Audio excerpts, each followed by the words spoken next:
اللهم في ليلة الجمعة املأ قلوبنا لك شكرا وحمدا،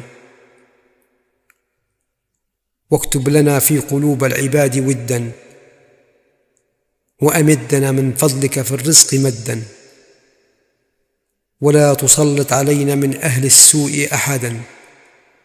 اللهم إنا نسألك أن تفتح لنا ولأحبتنا أبواب رحمتك ومغفرتك، ونسألك يا الله شفاؤك لمن مسه الضر، ورحمتك لمن ضمه القبر، وفرجك لمن ضاق به الصدر.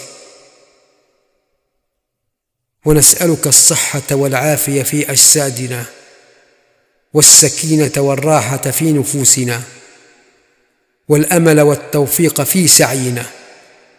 وصلى اللهم على سيدنا محمد وعلى آله وصحبه أجمعين. اللهم آمين يا رب العالمين.